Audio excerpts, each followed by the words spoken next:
Hello guys, मी सेजल आपल्या YouTube चॅनलवर आपलं स्वागत करत आहे। तर मी आता आली आहे बीड तालुक्यात कोतन या गावात। तर या समोर बसल्यात ह्या आई आहेत। आई, तुमचं नाव काय? पद्मिनी।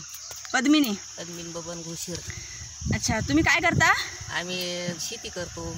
अच्छा, शेतीमध्ये काय काय करता?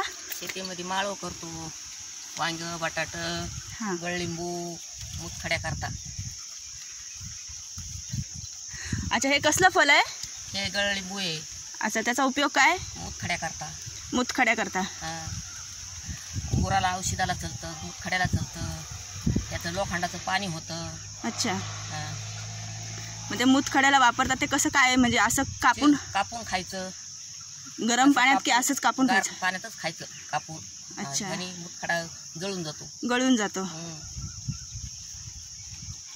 अजून आपण जर जनावराला काही लोखंड खाल्लं, लाखांड खाल्लं तर त्याच्यातलं पाणी होतं।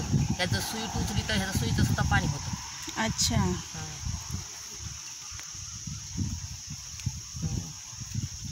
मग गळलिंबू। तर मित्रांनो, जर कोणाला मुतखडा असेल तर हे आई औषध देतात, हे गळलिंबू म्हणून। तर इकडे येऊन भेट द्या त्यांना। गाव कुठलं? कोतन। कोतन, बीड तालुका, कोतन गाव। अजून काय काय करता तुम्ही? अजून काय ना, शेती आता ही ऊस लावतो, रस करतो। अच्छा, अजून ऊस आहे, रस आहे आपला, अजून माळव।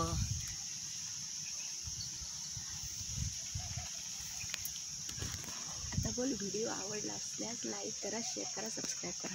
व्हिडिओ जर आवड असला तर लाईक करा, शेअर करा, सबस्क्राईब करा। झालं का?